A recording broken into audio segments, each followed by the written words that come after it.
Hello and welcome to REVEILLE. Today's call to action is stop Trump from destroying the NATO alliance and further alienating our international partners. Trump started out on the wrong foot at the NATO meeting in Brussels, building on his destructive maiden speech last year, telling our allies that he expected more from them and they should expect less from him in terms of defense spending, and going even further by saying that they had been riding on our back long enough. What a way to win friends and influence people.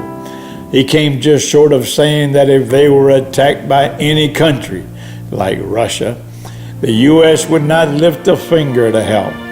It would never occur to him that we need them as much as they need us. And then he adds insult to injury by not staying at the meeting long enough to sign an agreement reaffirming their commitment to each other's defense, instead choosing to preempt their press conference with his own, lying to the world that he had convinced them all to double their financial support to the alliance. And before the meeting is over, he flies off to Singapore for a historic meeting with North Korean leader Kim Jong-un, where he gives him everything reasonably possible and gets nothing in return. And he has the audacity to say that he wrote the book on mastering the art of the deal. He then returns to Washington and proceeds to offend Canadians, saying they are a threat to our national security, when Canada has been an ally of the U.S. just about longer than anyone.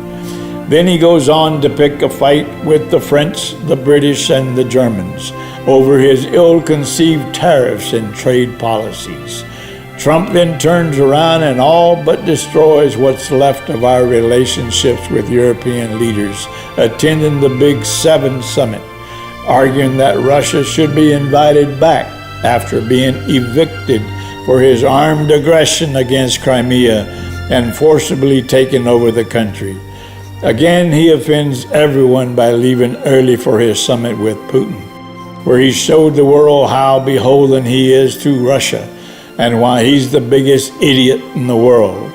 It took him a whole week to undo the mess he made at Putin's summit in Helsinki, where he stepped in every pile of crap he could find, all the way up to Putin's behind. You have to wonder, what do the Russians have on him to make Helsinki sound more like Lip-Sinki, where Trump humiliated the United States by kowtowing and parroting everything Putin said. Stop this fool and register to vote.